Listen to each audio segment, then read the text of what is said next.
Giới thiệu BD Multijuice, hiệu quả tuyệt vời trong liệu pháp hormone tự điều trị. Thành phần của Multijuice: maca Peru, sâm Ấn Độ, đông trùng hạ thảo, quả saw pomelo, cỏ lươn, axit citric, glucose, nấm tích dương.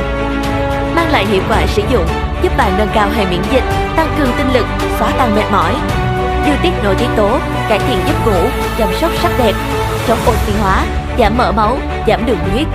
Hơn nữa, Multijuice còn nhận được chứng nhận kiểm nghiệm của Malaysia, không chứa kim loại nặng, không chứa chất kích thích và thành phần có hại, không chứa bất kỳ thành phần thuốc tây nào.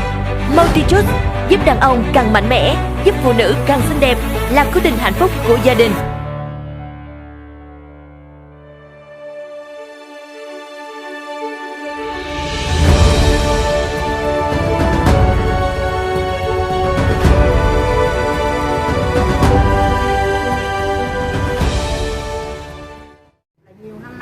Nhiêu tuổi rồi? Nhiêu tuổi? Chị đó là 59 tuổi. Chị tên gì? 59 Tên tuổi. gì? Chị Phượng 59 tuổi ở Vĩnh Châu. Chị uống 2 lọ thôi, 2 hộp này là 20 ngày thôi, nhưng mà chị thấy cơ thể chị khỏe hoàn toàn luôn. Chị uống tới cái hộp thứ 50 mấy gói đó là chị lên bệnh viện Hoàng Tuấn chị khám, là chị lại chị nói với chị luôn đó, là máu như mở ra như mở chị không còn.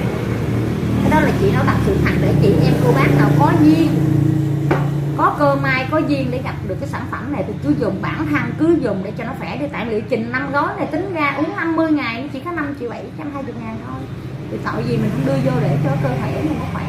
Muốn gì được nấy, nhiều khi ai không muốn muốn mà không được thì bây giờ cũng được luôn. Nói chung là vậy, bản thân em khỏe, nhiều khi giờ em cũng muốn nó mà không có.